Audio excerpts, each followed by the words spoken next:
Okay, this is the second part of the lecture for Chapter 1.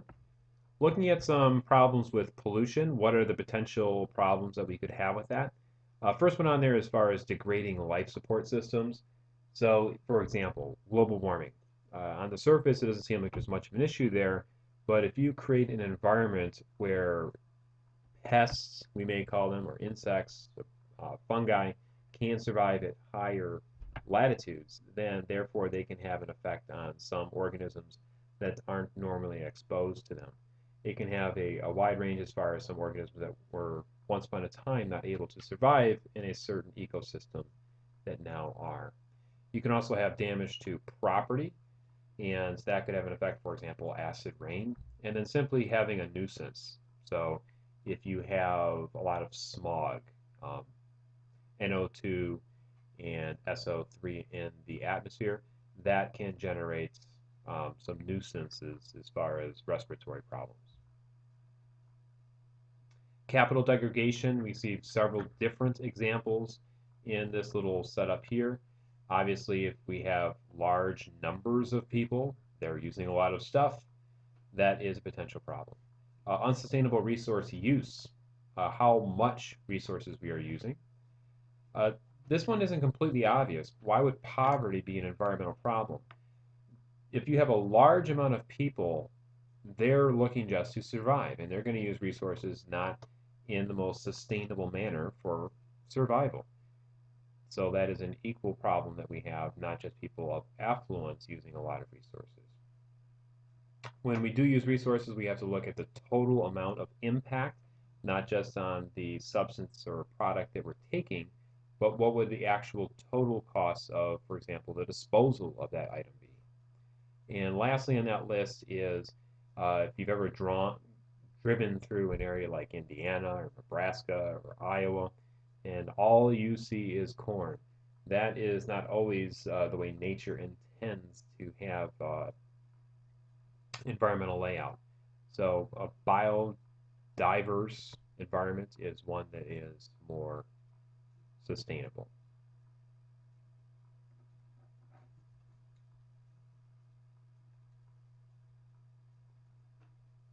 Okay, this graphic is pretty powerful. The one we probably want to focus on more within here are the percentages.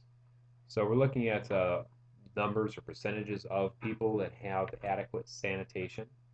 So 37% of people, the world's population, lacks access to adequate sanitation. 31% do not have fuel, and you can see down the list.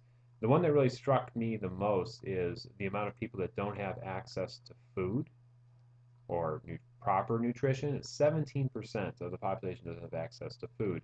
And even worse is if you take a look at this next little part here, that about 33% of children under 5 don't have proper access to food, which then, if you do the math, okay, 33% don't have it, but overall 17% do.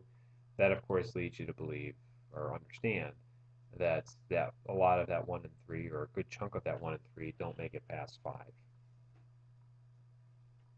Nice little graphic here showing a little comparison, very crude, but it shows the idea of two different families and their impacts on the environment. Very obvious to me is that family on the bottom is shown as far as their resource use overall, lesser amounts of people having a greater impact on the environment. Changes. What has happened in the last 150 some odd years, or even further back, that has had an impact on how we live? Well, if you go back to the beginning of human activity, people moved around. You had to find the food and follow the food. So people were nomadic. They found food, and when it wasn't there anymore, they moved on. And that's the way the population stayed for thousands and thousands of years. It wasn't until some people finally figured out how to plant food that they actually started sticking around. And that's how civilizations got started. And that stayed that way for, again, thousands of years. And it wasn't until, again, about 150, 200 some odd years ago that we had another change as far as industrial and medical, that people really started, of course, living longer, having more children, not getting sick, and were able to produce more children. Of course, this is really where we're at today, seeing this large change in our total numbers, and then, of course, also our usage of resources. And this really is probably just an extension of that Industrial Revolution. We're getting better and better at our resource use, but our numbers are still going up. So we're leveling off a little bit as far as our birth rates, but our lifespan is still there. So that spike in our population growth is still going up. Trade-offs, going back and forth. These are not necessarily one side and then the other. So I'm not going to go through all of these examples here, but you can make a comparison. You can pause the video and take a look at these. So sustainability and worldviews. So you have your technological optimists. These people, the optimists, they like to believe that whatever problem we run into, we can fix it. We'll come up with some new solution. Even if we don't even know what it is, we'll figure it out, no problems. Then you also have the pessimists, the environmental pessimists. They don't care what you want to do, whatever project you come up with, no, it's not good for the environment. And that's not always a good way of thinking about things either. You really have to make the comparison as far as the pros and cons. What would be the good for the people versus what is the total net environmental impact. Sustainability. This part here is how we could have a better run, a better use of our resources. So modeling ourselves after how nature obtains sustainability. First one on there is using solar energy, so reliance on that instead of as many other things that we use very heavily on petroleum and other fossil fuels. Next one is a more biodiverse environment we have, the better. We're not reliant on one thing or just a few things. That is more stable. Population control, both in numbers and in our use. Again, the fewer the people that we have, the more resources to go around, and of course, just controlling the resources that we do use. And then recycling. Things need to go back into the system.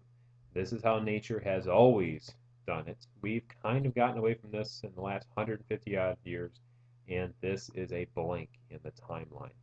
But we're having a huge impact in doing it. So going back to this system or leaning back towards that system is in the best interest. Aldo Leopold, he is one of the founders of this environmental movement. He wrote a book back in about 1935 or so called Sand County Almanac, and it really kind of relayed the concept that we are a part of the environment. Humans are a part of the environment. We're not necessarily the masters of it, and we are interconnected, and we should behave as such to have balance. This slide here is a little different than the last one we looked at, similar to it. This one is more as far as how nature does it compared to how we do it. So it does go back and forth. And again, I won't go through this whole thing. You can go through this on your own time. Last slide on here is, again, how environmental systems are set up right now, what our current emphasis on pollution and such is, and what would be a more sustainable approach to some of these things.